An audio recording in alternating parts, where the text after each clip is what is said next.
Who is the father of English poetry and why? Ever pondered this question? Well, let's set the stage for a journey back to the 14th century. Picture this, the Middle Ages, a time of knights, castles, and a man named Geoffrey Chaucer. Chaucer, a talented scribe, diplomat, and author, is widely regarded as the father of English poetry. But why? His most famous work, the Canterbury Tales, is a collection of stories told by a group of pilgrims journeying together, each from different strata of society. Chaucer's genius lies in his ability to breathe life into these characters, each with their own unique voice, and through them, present a vivid, realistic portrait of medieval England. His works were revolutionary, breaking away from the tradition of writing only about royalty and religion. Chaucer wrote about real people, and in doing so, brought English literature to life.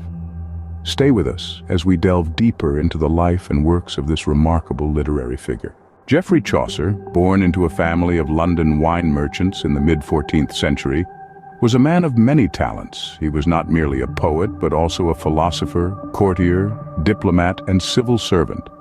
His education was integral to his literary prowess, with his works often referencing Latin and French texts, suggesting a solid grounding in both languages.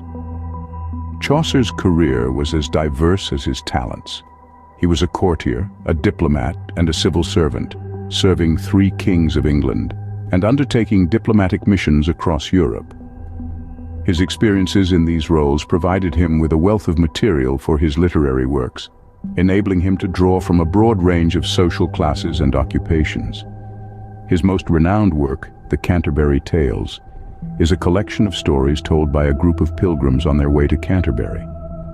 Chaucer's genius lies in his ability to bring these characters to life, each with their unique voice, perspective, and tale to tell. The pilgrims, ranging from the noble knight to the cunning partner, represent various social classes of 14th century England. Chaucer's depiction of these characters is realistic and detailed. He presents them as they are, without idealization or exaggeration, giving us an authentic glimpse into the lives and minds of people from that era. He shatters the illusion of the so-called ideal society, focusing instead on the human condition in all its glory and folly. Chaucer's narrative style is distinctive for its artistic detachment. He refrains from moral judgment, allowing his characters to speak for themselves, thereby creating a rich tapestry of voices and perspectives.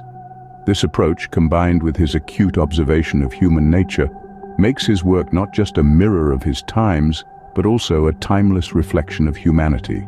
His humor, polished and refined, adds another layer to his narratives. Whether it's the lovesick squire or the gap-toothed wife of Bath, Chaucer's characters are imbued with a sense of humor that is as endearing as it is revealing. With his unique narrative style and attention to detail, Chaucer has given us a vivid picture of 14th century England. Chaucer's impact on English literature is immeasurable. Let's investigate how he has influenced the literary world.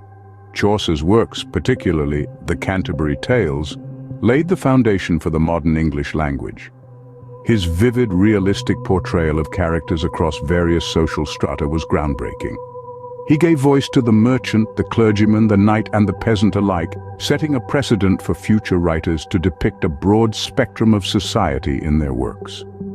Chaucer's use of humor and satire was equally influential. His gentle jibes and playful banter humanized his characters, making them relatable and endearing to the reader. This humor was not just a storytelling tool, but a means of critiquing societal norms and behaviors.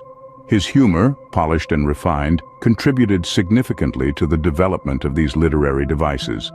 Indeed, without Chaucer, English literature as we know it today would be quite different. Chaucer is not just the father of English poetry, but also the earliest humorist in English literature. His works, particularly the prologue to the Canterbury Tales, are filled with a refined and sophisticated humor that is rarely seen in the literature of his time. His humor is not stained with harsh satire or biting criticism, but is laughter for its own sake, a celebration of the follies and absurdities of human nature. Chaucer's contribution to the growth and development of the English language is unparalleled.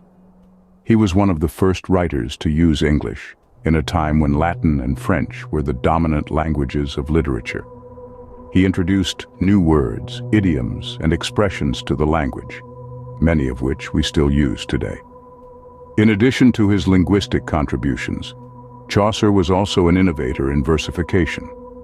He was the first to use the heroic couplet, a pair of rhymed lines in iambic pentameter in English literature. This form became a staple of English poetry, used by poets from Shakespeare to Alexander Pope. He also invented the Chaucerian stanza, or rhyme royal, a 7-line stanzic form that was widely used in English verse for centuries. Chaucer's narrative style, his artistic detachment, and his ability to let his characters develop independently set a precedent for future storytellers. All the while, his polished and refined humor added a unique charm to his works, making him not just a chronicler of his time, but a beloved humorist. Chaucer, the father of English poetry, remains a key figure in English literature, and his works continue to be read and studied today, and that's why he is the father of English poetry. Chaucer expanded the horizon and scope of the poet, offered an authentic and realistic illustration of his times, and notably handed over a new shape and structure to language and versification. Chaucer is rightly the father of English poetry and language. Subscribe, like, and share. Practical and Competitive is a project by Ali Inan.